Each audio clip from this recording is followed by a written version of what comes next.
Hello मेरे दोस्तों, कैसे हो आप सभी। भाई देखो, आज की इस लेक्चर के अंदर मुझे आपको पढ़ाना है कैपिटल एंड रेवेन्यू ट्रांजैक्शन। तो चैप्टर का हेडिंग बनाइए, चैप्टर की हेडिंग आप बनाइए capital and revenue transaction. Chapter chapter कौन सा है भाई? चैप्टर है आपके पास कैपिटल। दोस्तों ये सबसे इंपॉर्टेंट चैप्टर है बेस को बढ़ाने के लिए, और इस चैप्टर से 100% पेपर में आता है, 100%। तो फॉर्म आपके पास चैप्टर का नाम है capital and revenue transaction. Capital and revenue transaction. तो चैप्टर की हेडिंग आप बनाएंगे कैपिटल एंड रेवेन्यू ट्रांजैक्शन। एक डिफरेंट चैप्टर है। याद है बेसिक की क्लास में जब मैं आपको बेसिक अकाउंटिंग टर्म सिखा रहा था, तो वहां पर मैंने आपको capital expenditure, revenue expenditure, deferred revenue expenditure वो पढ़ाया था। तो वो तो छोटे लेवल पर, वो बेसिक लेवल पर था। आज मुझे वही पढ़ाना है, पर एडवांस लेवल पढ़ाना है इस पे। ठीक है, अब एडवांस लेवल पढ़ने लायक आप हो गए। तो there are two types of transaction, there are two types of transaction. मैं लिखता हूं there are two types of transaction. दो टाइप की ट्रांजेक्शन होती है मेरे दोस्त। There are two types of transaction. तो मैंने कहा भाई कितने टाइप की ट्रांजेक्शन है? आपने कहा दो टाइप की होती है। मैंने कहा बताओ कौन कौन सी होती है? मैंने ये एरो बना दिया और मैंने यहाँ पर दो टाइप की ट्रांजेक्शन लिखी। पहली ट्रांजेक्शन और दूसरी। पहली ट्रांजेक्शन में मैंने बोला कैपिटल ट्रांजेक्शन। कैसी ट्रांजेक्शन? Capital transaction. दूसरी ट्रांजेक्शन मैंने बोला रिवेन्यू ट्रांजेक्शन। बहुत इंपॉर्टेंट है, हर चैप्टर का कहीं ना कहीं इसका रोल रहता ही रहता है। Revenue transaction, capital transaction, revenue transaction. फिर बोला भाई दो टाइप की, एक बिजनेस के अंदर दो टाइप की ट्रांजेक्शन रहती है मेन। मेन कह रहा हूँ, एक और रहती है डेफर्ड रेवेन्यू। तो वो डिफरेंट एस्पेक्ट है। मेन जो रहती है वो दो टाइप की ट्रांजेक्शन रहती है, कैपिटल और डेफर्ड रेवेन्यू। जो डेफर्ड रेवेन्यू होता है वो कैपिटल रेवेन्यू का मिक्सअप होता है, मैंने आपको सिखाया था। अब कैपिटल ट्रांजेक्शन भी फर्दर दो टाइप की होती है। कैपिटल में खर्चा होता है, एक रिसिप्ट होती है। तो मैंने इसके फर्दर दो पार्ट कर दिए मेरे दोस्त। मैंने कितने पार्ट कर दिए? दो पार्ट कर दिए।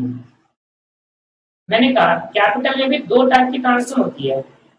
कैपिटल में भी कितने टाइप की ट्रांजेक्शन होती है? दो टाइप की ट्रांजेक्शन होती है। एक कैपिटल ट्रांजेक्शन होती है और एक रेवेन्यू होती है। तो कैपिटल में फर्दर दो टाइप की हुई। एक को बोला कैपिटल एक्सपेंडिचर, एक को बोला कैपिटल एक्सपेंडिचर,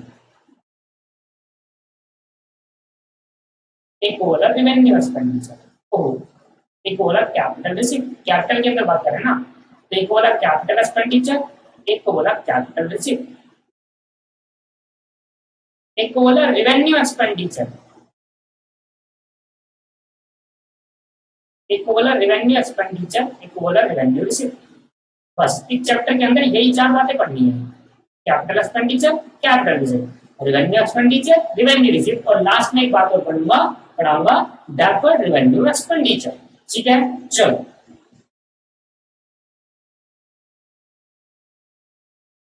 अब मैं यहाँ पर एक लाइन लिख रहा हूं। मैंने कहा द कॉन्सेप्ट ऑफ, जो मैं लिखवा रहा हूं वैसी वैसी आपको लिखना है। The concept of capital, the concept of capital and revenue, the concept of capital and revenue transaction are important, जरूरी है to correct, to the correct determination, to the correct determination, to the correct determination of accounting profit, to the correct determination of accounting profit,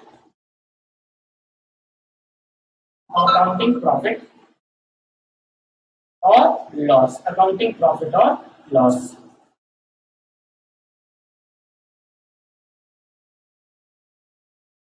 ये कहता है जो capital और revenue transaction इसको समझना बहुत ज्यादा इंपॉर्टेंट है। अगर आपने इसको समझा नहीं तो आप ये डिटरमाइन सही से नहीं कर पाओगे कि बिजनेस का प्रॉफिट और लॉस क्या है।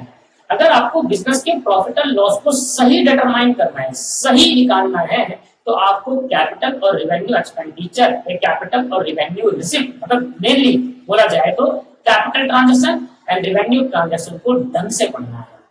ठीक है, आगे जाकर बहुत काम आएगा आपको जब मैं आपको पढ़ाऊंगा chapter profit and loss account, और जब मैं पढ़ाऊंगा आपको नॉन प्रॉफिट ऑर्गेनाइजेशन चैप्टर। ठीक है, चलो तो भाई सबसे पहले तो मतलब समझते हैं, एक एक करके मतलब समझेंगे। पहले मैं आपको मतलब बताऊंगा कैपिटल ट्रांजेक्शन का मतलब होता है, फिर रिवेन्यू ट्रांसफर बताऊंगा, फिर मैं कैपिटल रिसिप्ट का मतलब बताऊंगा, फिर रिवेन्यू रिसिप्ट का, फिर कैपिटल एक्सपेंडिचर, फिर रिवेन्यू एक्सपेंडिचर, एक एक करके तीनों का मतलब सीखते हैं। तो कैपिटल एक्सपेंडिचर पहली डेफिनेशन होगी मेरी। कैपिटल एक्सपेंडिचर,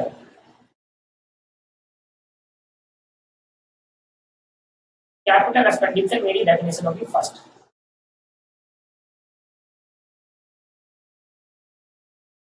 कैपिटल एक्सपेंडिचर को क्या बोला, कहता है transaction, sorry capital expenditure capital transaction, पहली डेफिनेशन है मेरी कैपिटल ट्रांजेक्शन। पहले तो ये समझा दूं कैपिटल ट्रांजेक्शन होती क्या है, तभी तो उसके उसके अंदर का बाइफर्केशन ढंग से करेंगे कि कैपिटल एक्सपेंडिचर में कैपिटल एक्सपेंडिचर क्या होगा, फिर कैपिटल रिसिप्ट क्या होगी। तो मैंने कहा ट्रांजेक्शन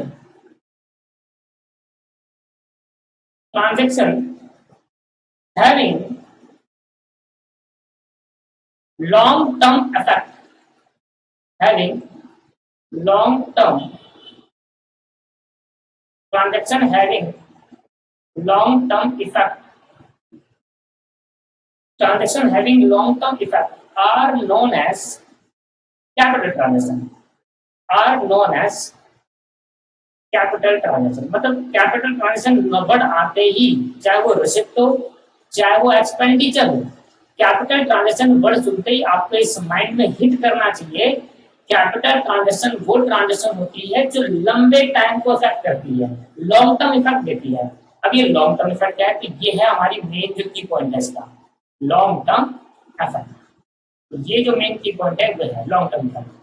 तो ऐसी ट्रांजेक्शन जो हमने की, ऐसा लेन देन जो हमने किया, हम उस लेन देन को कैपिटल तब कहेंगे जब वो लेन देन लंबे समय के लिए होता है। जैसे कि मैंने की एक लैंड खरीदी, मैंने एक बिल्डिंग खरीदी, अब क्या मैं बिल्डिंग आज खरीद कर कल बेच दूंगा, या सालों साल तक बिल्डिंग को रखूंगा और उस पर बिजनेस करूंगा, सिर्फ सालों साल तक रखूंगा। तो बिल्डिंग को खरीदना ये एक ट्रांजेक्शन हो गई, और ये ट्रांजेक्शन जो हुई इसका जो इफेक्ट आएगा बिजनेस में ये लॉन्ग टर्म रहेगा, बिल्डिंग जो रहेगी वो लंबे समय तक रहेगी दोस्तों। That is the meaning of capital transaction. भाई भाषा में बहुत सिंपल वे में बहुत आराम से सिखा रहा हूं, शुरुआती वर्ड आराम सीखेंगे, फिर बाद में स्पीड को अप करेंगे, फिर पढ़ाऊंगा। आगे में जाकर मैं इसको बहुत बार आपको समझाऊंगा, मतलब आगे मैं आगे जब आऊंगा प्रॉफिट एंड लॉस, फिर आपको इसको बताऊंगा, फिर जब होगा सेम प्रोसीजर फिर आपको प्रॉफिट एंड लॉस अकाउंट में समझाऊंगा। तो ये चीज बार बार समझाऊंगा क्योंकि काफी स्टूडेंट भूल जाते हैं, तो मैं वही बताऊंगा आपको बार बार। रिवेन्यू ट्रांजेक्शन, अब रिवेन्यू ट्रांजेक्शन क्या होता है तो मैं इसके बारे में लिखता हूं, ट्रांजेक्शन हैविंग, अगर एक लॉन्ग टर्म है तो दूसरा शॉर्ट टर्म है। Transaction having short term, SHORT, short term effect, ऐसा कोई लेन देन जो छोटे समय के लिए इफेक्ट दे उसको हम कहेंगे are known as revenue transaction. कैसी ट्रांजेक्शन है, रिवेन्यू ट्रांजेक्शन है मेरे भाई और बहन, रिवेन्यू ट्रांजेक्शन। तो ऐसी कोई भी ट्रांजेक्शन जो शॉर्ट टर्म इफेक्ट देती होगी उसको हम मानेंगे रिवेन्यू ट्रांजेक्शन। देखो मैंने आपको पहले ही कहा, मैं अकाउंट इस तरीके से पढ़ाऊंगा कि मैंने ये समझा है कि आपको नहीं आता बिल्कुल भी। इसके बाद अगर आपको पहले से ही पता चीजें हैं तो आप मुझसे पूछ सकते हैं कि हम सर मैं मेरे को बेसिक याद है, पर मैं ये चाहूंगा कि एक बार आप जरूर देखिए, भले स्पीड से देखिए पर एक बार जरूर देखिए, क्या पता कुछ बातें ऐसी हो जो आपको नहीं पता हो मैंने बताई हो। और ये चैप्टर तो खास कर देखिए, चाहे आपको पता हो या नहीं पता हो, ये चैप्टर तो खास कर देखिए आप, ठीक है, इस पर जंप मत करना किसी भी हालत में, ये चैप्टर बहुत इंपॉर्टेंट है। मैंने कैपिटल ट्रांजेक्शन बता दी, रिवेन्यू ट्रांजेक्शन बताना है कि वो ट्रांजेक्शन जो शॉर्ट टर्म इफेक्ट देती है। जैसे कि मैंने एग्जांपल लिया, अभी मैंने एक बिल्डिंग खरीदी थी, तो बिल्डिंग खरीदना क्या है, ट्रांजेक्शन। अब ये ट्रांजेक्शन को मैंने क्या बोला, कैपिटल, क्योंकि बिल्डिंग जो है वो लंबे समय तक रहेगी बिजनेस के अंदर। दोस्तों अब एक साल क्या हुआ, मैंने बिल्डिंग पे रिपेयर कराया, मतलब मैंने पुताई वगैरह कराई, पेंट कराया बिल्डिंग के ऊपर।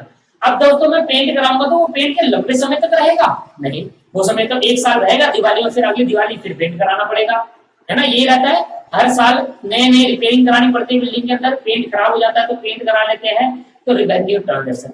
दोस्तों बताओ, मैंने एक बाइक खरीदी, तो बाइक खरीदने में क्या होगी, ट्रांजेक्शन होगी। अब बताओ ये कैपिटल नेचर की ट्रांजेक्शन होगी या रिवेन्यू नेचर की? आप कहोगे सर कैपिटल नेचर की ट्रांजेक्शन होगी, क्यों?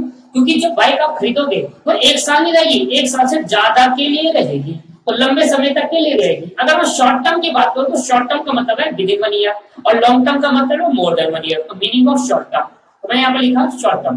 तो मैंने कहा वो बाइक क्या है, वो बाइक है ट्रांजेक्शन कौन सी, कैपिटल। पर अगर दोस्तों मैं बाइक पर डलवाऊंगा पेट्रोल, क्या डलवाऊंगा, पेट्रोल, क्या वो पेट्रोल मोर देन 1 ईयर चलेगा या खत्म हो जाएगा 4-5 दिन में? सब खत्म हो जाएगा। तो ये शॉर्ट टर्म इफेक्ट देती है ट्रांजेक्शन। पेट्रोल खरीदना भी तो ट्रांजेक्शन हुआ, लेन देन हुआ, मैंने पैसे दिए, मेरे को पेट्रोल मिला। अब क्या हुआ, अब मुझे जो पेट्रोल मिला वो पेट्रोल मेरा एक साल के अंदर अंदर खत्म हो जाएगा। तो अगर मैंने कहा बताओ लॉन्ग टर्म का मतलब क्या हो गया, तो आप कहोगे सर लॉन्ग टर्म का मतलब होता है with in more than 1 year. Long term का मतलब इफेक्ट का मतलब क्या हुआ, लॉन्ग टर्म इफेक्ट का मतलब हुआ मोर देन 1 ईयर। और मैंने आपको बताओ शॉर्ट टर्म इफेक्ट का मतलब क्या हुआ, विद इन 1 ईयर। तो अगर हम लॉन्ग टर्म की बात कर रहे हो तो एक साल से ज्यादा चल गया तो हम उसको लॉन्ग टर्म कह देंगे। अगर आप शॉर्ट टर्म की बात कर रहे हो तो मैंने कहा with in 1 year, with in 1 year. और सॉरी सॉरी सॉरी सॉरी, ये आ गया मोर देन 1 ईयर, ये आ गया with in 1 year. More than 1 year, with in 1 year. ये सिर्फ यहीं पर है, हर जगह नहीं है, ये सिर्फ इसी चैप्टर के अंदर है कि लॉन्ग टर्म को हम मोर देन 1 ईयर कहेंगे और शॉर्ट टर्म को हम विद इन 1 ईयर कहेंगे। ये सिर्फ इसी चैप्टर के मेरे भाई और बहनों, और किसी चैप्टर के लिए नहीं माना जाएगा। पहली बात तो ये क्लियर हो गई कि जो कैपिटल ट्रांजेक्शन होती है वो लॉन्ग टर्म इफेक्ट देती है, और जो रेवेन्यू ट्रांजेक्शन होती है वो शॉर्ट टर्म इफेक्ट देती है। अब कैपिटल ट्रांजेक्शन को फर्दर 2 पार्टों में कैटेगराइज करा, एक को बोला कैपिटल एक्सपेंडिचर और एक को बोला रिवेन्यू एक्सपेंडिचर। और रिवेन्यू ट्रांजेक्शन को भी फर्दर 2 पार्ट में कैटेगराइज करा, एक को बोला रिवेन्यू एक्सपेंडिचर, एक को बोला रिवेन्यू रिसिप्ट। ठीक है, चलो अब मैं आपको सिखाने जा रहा हूँ। सबसे पहले तो मैं आपको बताऊंगा कि सबसे पहले दोनों का रिसिप्ट बता देता हूँ, क्योंकि रिसिप्ट जो है वो छोटा है, रिसिप्ट जो है वो छोटा है दोस्तों। चलो रिसिप्ट की बात कर लेते हैं। 2 टाइप की रिसिप्ट होगी, एक होगी कैपिटल रिसिप्ट, एक होगी रिवेन्यू रिसिप्ट। तो सबसे पहले मैं बात कर रहा हूँ रिवेन्यू रिसिप्ट की।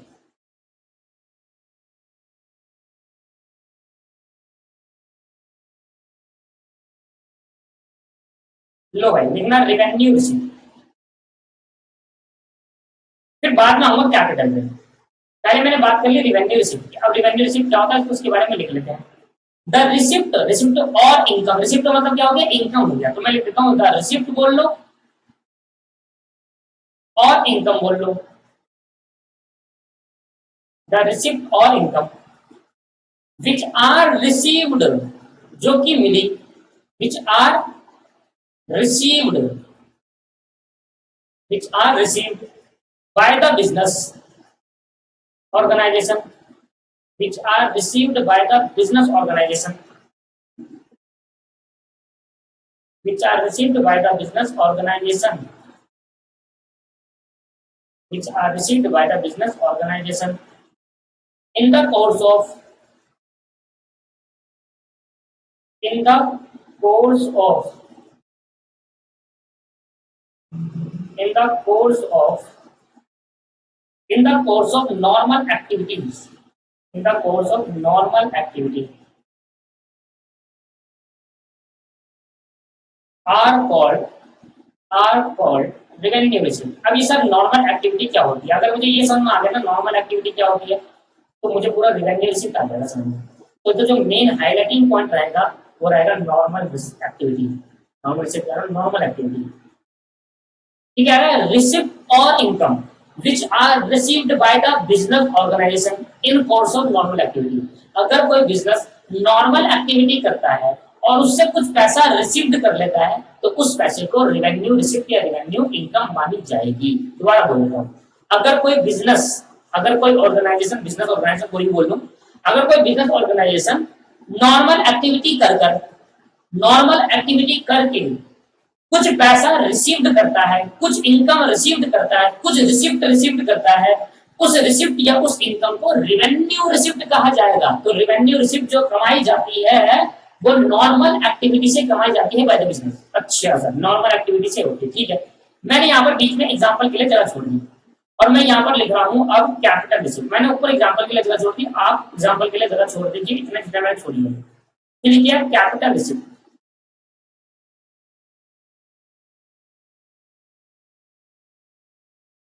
मैंने कहा receipt which are not revenue, which are not revenue, ऐसी रिसिप्ट जो रिवेन्यू नहीं है, not revenue nature, are called capital receipt. ये तो बड़ा सिंपल था, आर कॉल्ड कैपिटल रिसिप्ट। मैंने कहा भाई ऐसी रिसिप्ट जो रिवेन्यू नेचर की नहीं है वो कैपिटल नेचर की है, बड़ा सिंपल। तो मुझे क्या समझाना है आपको, रिवेन्यू समझा देना है। अगर मैं रिवेन्यू आपको समझा दिया तो जो रिवेन्यू नहीं वो कैपिटल है, आर कॉल्ड कैपिटल रिसिप्ट। इसके लिए भी मैं एग्जांपल छोड़ूंगा, ठीक है। चलो कैपिटल रिसिप्ट और रिवेन्यू रिसिप्ट मान लेते हैं दोस्त, मान लेते हैं मेरे दोस्तों कि मेरा जो बिजनेस है, मेरा एक बिजनेस है और मेरा बिजनेस का जो मेन काम है वो क्या करना है, फर्नीचर को बनाकर बेचना है, मैन्युफैक्चरिंग का फर्नीचर। मैं क्या करता हूँ, फर्नीचर को मैन्युफैक्चरिंग करता हूँ, मैन्युफैक्चरिंग का फर्नीचर देन सेल आउट, और उसको मैं बनाकर बेच देता हूँ। फर्नीचर को मैन्युफैक्चरिंग करके सेल कर देता हूँ, बेच देता हूँ। अब मुझे आपसे एक चीज पूछ रहा हूँ, बताओ मेरा जो मेन काम है वो क्या है, फर्नीचर को बनाकर बेचना। फर्नीचर को क्या लिख रहा हूं, फर्नीचर को बनाकर सेल करना। फर्नीचर को बनाकर, यहां से पढ़ेंगे और यहां रुक जाएंगे, सेल करना है। मेरे बिजनेस का जो मेन काम है वो फर्नीचर को बनाकर सेल आउट करना है, सेल द फर्नीचर। फर्नीचर बनाऊंगा और बेच दूंगा, that is called normal activity. Normal activity business की वो एक्टिविटी मानी जाती है जो बिजनेस, जिसको बिजनेस रोज आकर सुबह करता है और शाम को जाता है। मतलब क्या मतलब हुआ, नॉर्मल एक्टिविटी मतलब main work of the business, main work of the business. Business का जो मेन काम है, मेन काम क्या है, फर्नीचर बनाकर बेचना। सर और भी साइड बाय साइड काम होते हैं, मैंने कहा हाँ हो सकते हैं, मैं आपको एग्जांपल दिखाऊंगा आपको। अगर मैं नॉर्मल एक्टिविटी की बात करूं तो मेन बिजनेस क्या है आपका, आपकी कपड़े की शॉप है तो आप कपड़े को बनाकर बेचोगे या खरीद कर बेचोगे, यही तो काम होगा आपका। जो मेन काम है वो आपका नॉर्मल एक्टिविटी माना जाएगा। तो अगर आपने कोई भी फर्नीचर बेचा और उसको बेचकर कमाया कुछ इनकम, तो वो इनकम रिवेन्यू इनकम या रिवेन्यू रिसिप्ट माना जाएगा। मतलब ये होगी नॉर्मल एक्टिविटी। नॉर्मल एक्टिविटी मतलब मेनली जो रिवेन्यू रिसिप्ट मानता है वो सेल आती है, क्योंकि सेल हम किसका करते हैं, सिर्फ गुड्स का। क्या फर्नीचर मान लिए क्या माने जाएंगे, फर्नीचर मान लिए गुड्स माने जाएंगे। फर्नीचर क्या माने जाएंगे, मान लिए गुड्स। जिस चीज का हम बिजनेस कर रहे हैं, जिस चीज का हम बिजनेस कर रहे हैं, अगर उसको बेचकर हमने कुछ पैसा रिसीव करा, ये हमारे लिए नॉर्मल एक्टिविटी मानी जाती है। क्योंकि नॉर्मल हमारे बिजनेस में यही होता है, फर्नीचर बनाकर बेचना। नॉर्मल एक्टिविटी क्या है हमारे बिजनेस की, फर्नीचर बनाकर बेचना। अगर फर्नीचर बनाकर बेचकर कुछ पैसा रिसीव कर लिया, उस पैसे को क्या नाम दूंगा, रिवेन्यू रिसिप्ट या रिवेन्यू इनकम। क्या बात समझ में आई, क्लियर है। यहां तक तो मैंने आपको क्लियर कर दिया। बट सर कैपिटल बताओ, तो मैंने कहा वो ट्रांजैक्शन जो रिवेन्यू नहीं है वो कैपिटल। मतलब ऐसा कोई भी रिसीव्ड हुआ पैसा, ऐसा कोई भी पैसा जो मुझे मिला मिला नॉर्मल एक्टिविटी से नहीं, किसी और एक्टिविटी से मिला, तो ऐसे पैसे को मैं रिवेन्यू नहीं कैपिटल बोलूंगा। ऐसा कोई भी पैसा मुझे मिला अगर नॉर्मल एक्टिविटी से मिला तो रिवेन्यू रिसिप्ट, अगर नॉर्मल एक्टिविटी से नहीं मिला, किसी और एक्टिविटी काम करके, एक्टिविटी मतलब काम का करना, किसी और काम करके मिला, तो वो कैपिटल रिसिप्ट। मतलब नॉर्मल रिसिप्ट जो होगी, नॉर्मल एक्टिविटी से छोड़कर बाकी किसी भी और एक्टिविटी से अगर आपको कुछ पैसा मिलता है तो आपके पास क्या आ जाएगा दोस्त, कैपिटल रिसिप्ट मानी जाएगी। एग्जाम्पल बताओ, मेरी कंपनी का बिजनेस का नेचर क्या था, बिजनेस नेचर है कंपनी का फर्नीचर बनाकर बेचना, फर्नीचर बनाकर सेल करना, ये बिजनेस है, ये मेरी नॉर्मल एक्टिविटी है। मैं रोज यही करता हूँ, फर्नीचर बनाता हूँ बेच देता हूँ, ये होगी नॉर्मल एक्टिविटी। ये क्या होगी मेरे दोस्त, नॉर्मल एक्टिविटी होगी। अब मेरी बात समझना, अब बिजनेस के पास ना, बिजनेस के पास एक लैंड पड़ी थी जो कि वैकेंट थी, वैकेंट मतलब खाली,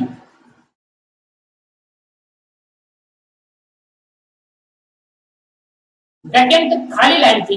अब बिजनेस होता है यार, इस लैंड को रखकर करें क्या, इसको बेच देते हैं और वो पैसा बिजनेस में लगा लेते हैं, ये घर ले चलते हैं। तो इस लैंड की जो वैल्यू थी, इस लैंड की जो कॉस्ट थी, जब उसने खरीदा था, इस लैंड की कॉस्ट थी, मान लेते हैं 10 लाख रुपए की लैंड थी जब उसने खरीदी।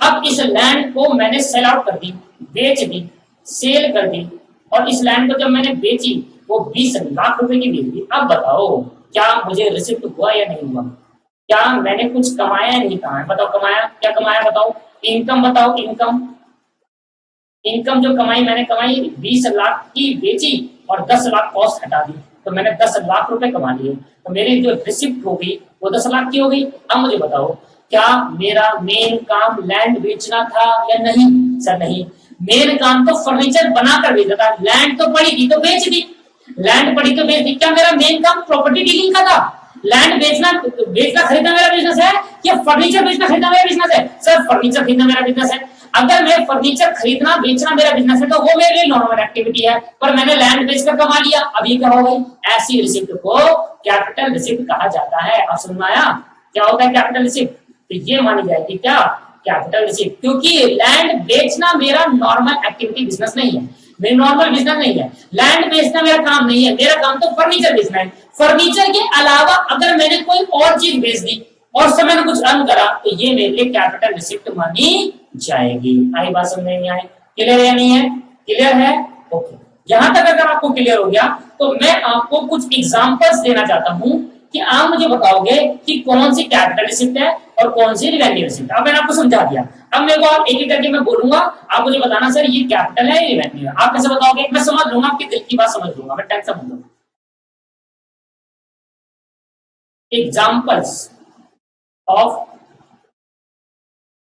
Capital and revenue receipt, example of capital and revenue receipts, capital और रेवेन्यू रिसिप्ट्स के example, examples of capital and revenue receipt. तो मैंने यहां पर एक साइड लिख दिया कैपिटल रिसिप्ट, मैं कैपिटल रिसिप्ट की एग्जांपल लिख दूंगा,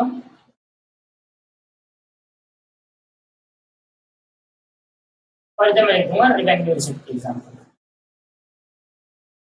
एक एक करके बोलूंगा, ध्यान से सुनेंगे, एक एक करके समझाऊंगा और उसको हम लिखते जाएंगे साइड बाय साइड कि भाई ये रिवेन्यू का है ये कैपिटल का, ठीक है। चलो सबसे पहले ट्रांजेक्शन, सबसे पहले बताओ कैपिटल कंट्रीब्यूशन बाय मेंबर। अब मुझे बताओ मेंबर कौन होते हैं, ऑनर। अगर ऑनर ने कुछ पैसा बिजनेस में लगाया, क्या ये रोज लगाएगा या वन टाइम है, सर वन टाइम है, एक ही बार होगा। अगर जो रोज रोज रोज हो रहा है वो नॉर्मल एक्टिविटी हो गई, और जो कभी कभार होता है वो नॉर्मल एक्टिविटी नहीं है। तो लैंड बेचना रोज रोज नहीं है, कभी कभार हुआ, तो कैपिटल का contribution, capital introduced by, capital introduced by honour, right answer क्या होगी कैपिटल रिसिप्ट, कैपिटल इंट्रोड्यूस्ड लगाई बाय ऑनर बोल दो, प्रोप्राइटर बोल दो या मेंबर बोल दो, बात एक ही होती है, तीनों का मतलब है मालिक। तो अगर मालिक ने, ऑनर ने, बिजनेस के ऑनर ने कुछ पैसा लगाया तो बार बार थोड़ा लगाएगा, रोज इसका लगाएगा क्या, आज इतना लगाएगा रोज थोड़ा लगाएगा, क्या करेगा कैपिटल वन टाइम लगाए, इन्वेस्ट करके आप चलते रहेगा बिजनेस, कैपिटल रिसिप्ट। चलो इसके बाद मैंने कहा अगर मैं गुड्स और सर्विसेज, मान लो मैं गुड्स बेचता हूँ, मैंने फर्नीचर बेचता हूँ, या मैं सर्विसेज प्रोवाइड करता हूँ, सर्विस मतलब मैं किसको बेच नहीं रहा, जैसे मैंने मैं पढ़ाता हूँ तो पढ़ाने की क्या है सर्विस प्रोवाइड कर रहा हूँ, तो मुझे जो इनकम रिसीव होगी ये क्या होगी, रिवेन्यू कैपिटल। क्या रोज रोज पढ़ाऊंगा या कभी कभी पढ़ाऊंगा, सर रोज रोज पढ़ाऊंगा, तो सर्विस जो मैं प्रोवाइड कर रहा हूँ उससे मेरी इनकम होगी, तो मेरी क्या होगी, ये रिवेन्यू रिसिप्ट मानी जाएगी, रेगुलर बेसिस पर है।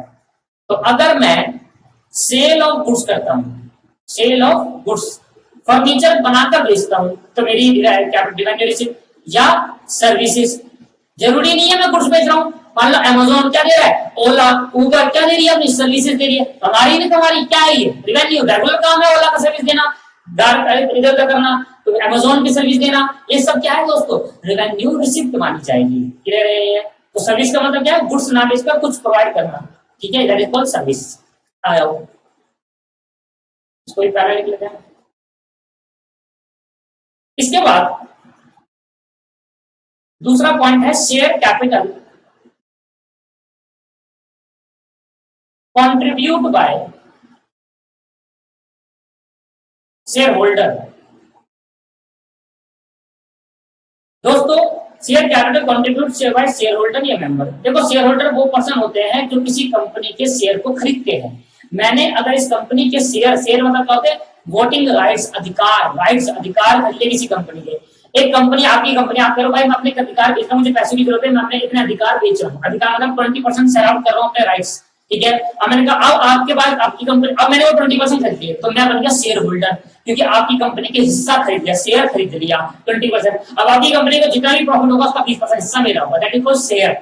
अगर कोई भी पर्सन, मान लो मेरी कंपनी है, मैंने अपने 20% शेयर मार्केट में इशू कर दिए, मार्केट में बेच दिए, आप आए 20% खरीद लिए, अब आप मेरी कंपनी के अंदर 20% अधिकार आपका रहेगा। तो आप जो मुझे 20% के पैसे दोगे तो ये वन टाइम होगा या बार बार दोगे? सर वन टाइम होगा। एक बार शेयर खरीदोगे, बार बार खरीदते रहोगे? सर एक ही बार खरीदो। हाँ वो अलग बात है, जो आपने 20% शेयर खरीदे इसके तो एक ही बार दोगे ना, वैसे आप तीनों की बार खरीदो, पर ये 20% के पैसा इसको एक ही बार दोगे वन टाइम, इसके बार बार तो नहीं दोगे। मैंने कहा भाई 20% का पैसा 1 लाख रुपए दो, फिर अगले महीने बेच देना, फिर अगले महीने बेच देना, ऐसे तो ना काम लेगा।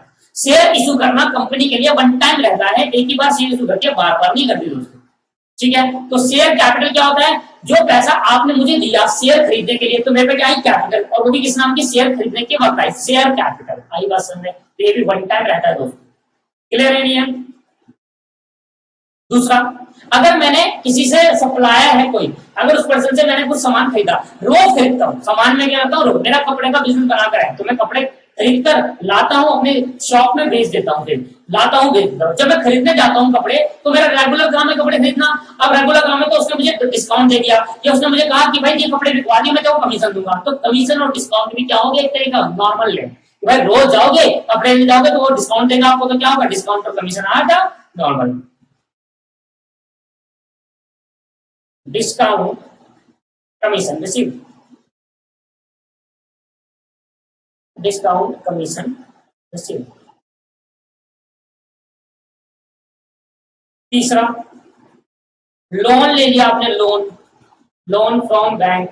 अगर आपने बैंक से लोन लिया तो ये क्या वन टाइम हो गया? रोज लोन लेना आपका बिजनेस है सर, वो तो मैं वन टाइम में, तो कैपिटल हो गया, पैसा तो आया ना। कोई भी पैसा आए, इनकम नहीं जरूरी, कोई भी पैसा आया रिसीव्ड होना चाहिए पैसा, वो रिसीव्ड मान लिया कैपिटल, ठीक है। लोन ले लिया। तीसरा, इसके लिए क्या माना जाएगा? Interest on bank deposit. मतलब आपने कोई पैसा बैंक में डिपॉजिट करा रखा है तो आपको उसमें इंटरेस्ट मिलेगा नहीं मिलेगा? मिलेगा, और रोज मिलेगा, हर रोज मिलेगा, हर एक दिन का इंटरेस्ट मिलेगा आपको, क्योंकि जितने दिन तक आप पैसा रखोगे उतने दिन का आपको इंटरेस्ट मिलेगा। तो रेगुलर बेसिस की इनकम होती है इंटरेस्ट, इसलिए बोला रेवेन्यू। जो रेगुलर बेसिस की वो रेवेन्यू, जो वन टाइमिंग है एक बार होती है वो कैपिटल। इनकम जरूरी नहीं है पैसा आना चाहिए, जरूरी नहीं है इनकम हो, जरूरी नहीं है आपकी इनकम हो। लोन रेज करना, पैसा आया नहीं आया, तो ये कैपिटल मानी जाएगी, लोन रेज करना भी। और fourth, sale of fixed asset. Fixed asset मतलब लैंड बिल्डिंग वगैरह बेचना, उससे कुछ पैसा आया, भले ही मान लो आपने मशीन थी, मशीन बेच दी, बेचने के बाद आपके पास पैसा आया, अब मशीन महंगे बेची या सस्ते बेची, पैसा तो आया ना। रोज बेचने का तो काम नहीं है, मशीन खरीदी आपने 10 लाख की, उसको 8 की बेची, 2 लाख का लॉस हुआ। जो 8 लाख रुपए आए हैं वो तो रिसिप्ट है ना, वो तो पैसा रिसीव हुआ है, वो रिसिप्ट को मैं क्या बोलूंगा? कैपिटल बोलूंगा, क्योंकि मशीन बेचना मेरा रोज का काम नहीं है। तो फिक्स्ड एसेट जो मैंने आपको सिखाई थी, टैंजिबल इंटैंजिबल, अगर मैं उसको बेचता हूँ तो रेगुलर बेचना काम नहीं है मेरा, कभी कभी बिकती है वो, कभी कभी तो क्या हो गया? वो कौन सी रिसिप्ट होगी? ये नहीं देखा जाएगा प्रॉफिट हुआ लॉस हुआ, क्या देखा जाएगा? पैसा आ रहा नहीं आ रहा? पैसा आ रहा है, चाहे किससे भी आए, आपने उधार लिया हो चाहे क्या भी लिया हो, पैसा आना चाहिए। अगर पैसा आ रहा है तो वो रिसिप्ट मानी जाएगी, वो भी कैपिटल, क्योंकि वन टाइम है। अगर रेगुलर है, पैसा आ रहा है, इनकम मतलब पैसा आ रहा है, रेगुलर आ रहा है, तो वो मानी जाएगी रेवेन्यू रिसिप्ट। ये बात समझना ध्यान से कि जरूरी नहीं है इनकम ही रिसिप्ट हो। ऐसा हो सकता है कि मैंने किसी से उधार मांगा पहली बार, तो लंबे टाइम तक नहीं दूंगा, आराम से दूंगा, उसको पहली बार मांगा था, तो ये कैपिटल रिसिप्ट मानी जाएगी। जरूरी नहीं इनकम हो, क्या होना चाहिए? पैसा आना चाहिए बस। अब पैसा हो, इनकम हो सकता है, लॉस भी हो सकता है। या मशीन बेच दी 10 लाख की खरीदी, 5 में बेच दी, 5 लाख का दोगे छोड़ो, फिर 5 आए वो बताओ क्या है? वो कैपिटल है, क्योंकि मशीन बेचना रोज का काम नहीं है। फोर्थ,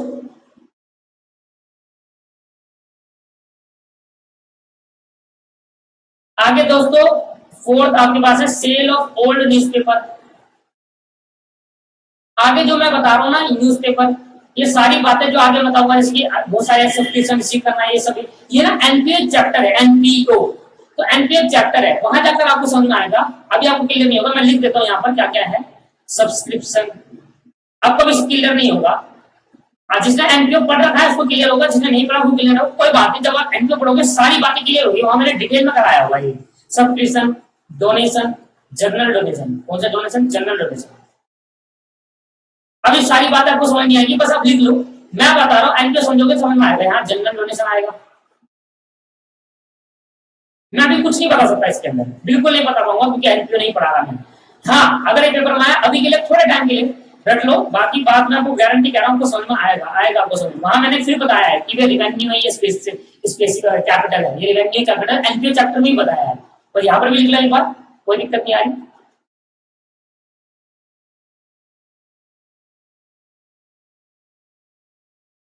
जितना मेरे को लगता था बताना उतना मैंने बता दिया।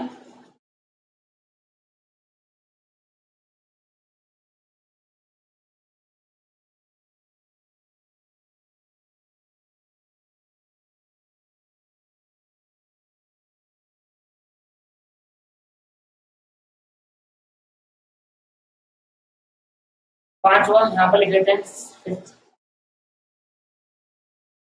Life number 21। दोस्तों ये सारी बातें एनपीओ के अंदर पढ़ेंगे, मेरी गारंटी है, एनपीओ के अंदर डिटेल में बताऊंगा। लाइफ नंबर 21 अभी बस भरोसा रखिए आप। Life number 6 legacy, 7 government grants for specific purpose,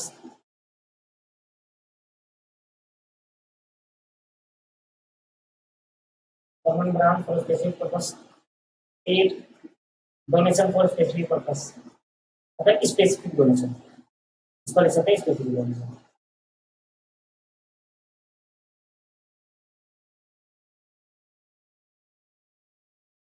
अब जो जो मैं रेड पेन से लिख रहा हूँ वो एनपीओ के चैप्टर के अंदर है। 1 2 3 4 5 6 7 8 9, ये सारी चीजें एनपीओ चैप्टर के अंदर हम पढ़ेंगे, इसलिए यहाँ नहीं पढ़ा, ठीक है, क्योंकि यहाँ पढ़ाऊंगा तो मुझे इसको पढ़ाने के लिए मुझे 3 क्लास चाहिए, इन सबको समझाने के लिए 3 क्लास चाहिए, तो 3 क्लास एनपीओ में लगाइए मेरे भाई, ठीक है, इतना आपको मैनेज करना। बाकी ऊपर की बातें क्लियर है, समझ में आ गया, किसी भी चीज को पढ़कर समझ में आएगा। सर यहाँ पर अगर क्वेश्चन आएगा तो अभी थोड़े टाइम के लिए छोड़ देंगे, जब एनपीओ पढ़ोगे दोबारा आ जाना, तो देखना आपको पक्का आ जाएगा समझ, ठीक है। चलो आगे बढ़े, चलो आगे बढ़ते हैं। अब मैं आपको बता रहा हूँ capital profit. Sir capital expenditure, revenue expenditure का जो बड़ा है टॉपिक, तो मैं अगली क्लास में बताऊंगा उसको आराम से समझाने के लिए, तो बड़े टॉपिक को अगली क्लास में छोटे छोटे टॉपिक बता रहा हूँ। कैपिटल प्रॉफिट किसे कहेंगे भाई? वो प्रॉफिट जो कैपिटल से आया है, देखो अभी समझाता हूँ, फिर मैं आपको पढ़ाऊंगा रिवेन्यू प्रॉफिट, और इसको पढ़ने के बाद क्लास को खत्म करते हैं आज। Capital profit, capital profit is a profit, capital profit is the profit earned from the capital transaction। Capital transaction करने से कोई भी प्रॉफिट कमाया, उस प्रॉफिट को कैपिटल प्रॉफिट कहा जाएंगे। एग्जांपल जैसे कि sale of asset, sale of fixed asset, fixed asset को बेच दिया, ये क्या है? Capital transaction. और कौन सी? Capital receipt. तो अगर कोई भी ट्रांजेक्शन कैपिटल ट्रांजेक्शन ही कैपिटल रिसिप्ट लिखोगे तो अच्छा रहेगा। कोई भी प्रॉफिट आपने कमाया कैपिटल रिसिप्ट से, आपको कुछ पैसा रिसीव हो, 10 लाख की लैंड 20 लाख मिली, ये क्या था? 20 लाख जो आया वो तो रिसिप्ट है, तो इसमें जो 10 लाख है वो क्या है? कैपिटल प्रॉफिट है, बस सिंपल। तो कैपिटल प्रॉफिट क्या होता है? वो प्रॉफिट जो आपने कैपिटल रिसिप्ट से कमाया, जैसे कि सेल ऑफ फिक्स्ड एसेट। और revenue profit, revenue profit definition तो आगे होगी, रिवेन्यू प्रॉफिट की इज द प्रॉफिट, छाप दूंगा पूरा ऊपर से, earn from the revenue, earn from the revenue receipt, earn from the revenue, earn from the revenue receipt, earn from the revenue receipt, right? Profit from normal activity, profit from normal activity, normal activity sale करना, profit from normal activity, example sale of goods and service, sale of goods and service, जो भी मैंने example लिखा है उनमें से कोई भी एग्जांपल है सही में। तो अगर कोई प्रॉफिट आप कमा रहे हो कैपिटल रिसिप्ट से, है तो वो प्रॉफिट क्या है, कैपिटल प्रॉफिट। अगर कोई प्रॉफिट कमा रहे हो रेवेन्यू रिसिप्ट से, वो क्या है, रेवेन्यू प्रॉफिट। और ये कहाँ नॉर्मली कब होता है, नॉर्मल एक्टिविटी करते हैं जो बिजनेस की तब होता है, जैसे कि sale of goods and service. और कैपिटल लॉस और रेवेन्यू लॉस क्या हो गया, चलो इसको भी लिख लेते हैं, खत्म करते हैं। कैपिटल लॉस और revenue loss.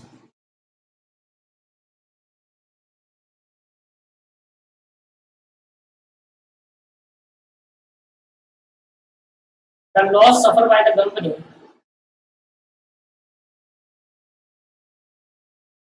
loss suffered by the company,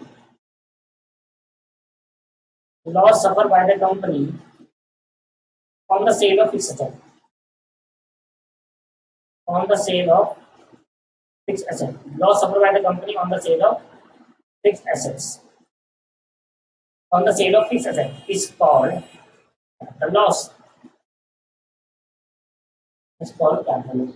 भाई अगर आपने फिक्स एसेट को बेचकर, मेरे फिक्स एसेट को बेचकर अगर मैंने 10 लाख की मशीन खरीदी और उसको 5 लाख रुपए बेच दिया, तो 5 लाख का क्या हो गया, कैपिटल लॉस। आया समझ में नहीं आया, क्योंकि मशीन खरीदना क्या था, कैपिटल ट्रांजेक्शन, तो बेचना भी क्या होगा, कैपिटल ट्रांजेक्शन, और उसमें होने वाला लॉस भी क्या होगा, कैपिटल लॉस होगा, और होने वाला प्रॉफिट होगा तो कैपिटल प्रॉफिट होगा। तो कैपिटल ट्रांजेक्शन जो भी प्रॉफिट लॉस होगा वो कैपिटल प्रॉफिट कैपिटल लॉस माना जाएगा।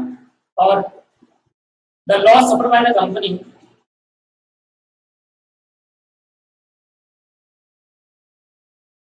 the loss suffered by the company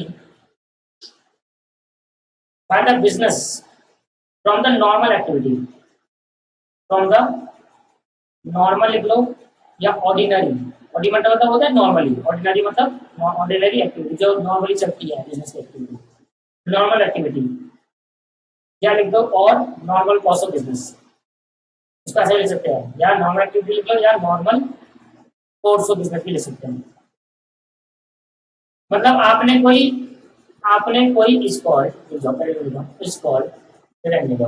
भाई मान लेते हैं आपने कोई गुड्स खरीदे, गुड्स बनाने में आपका जो खर्चा आया वो 1 लाख रुपया आया और आपने 90,000 के बेचे, तो गुड्स का बिजनेस जो आप करोगे, गुड्स बनाने बिजनेस का करते हो, मतलब फर्नीचर बनाया 1 लाख रुपए का, उसको 90 में बेच दिया, तो ये 10,000 का क्या हो गया आपका, नॉन रेवेन्यू लॉस हो गया।